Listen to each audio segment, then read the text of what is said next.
Video, I will show you how you can create motion graphic with this secret software.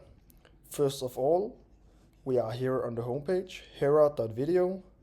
And as you can see right here, it's like ChatGPT. You can describe your awesome motion graphics. And you can add images, SVGs, fonts, CSV files. You can also use some of the templates right here.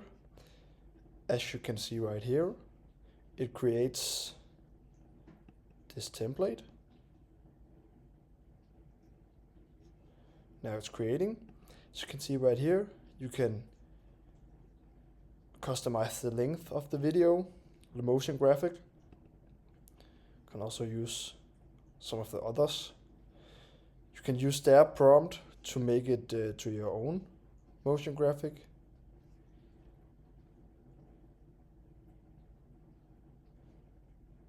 As you can see, it's hera.video.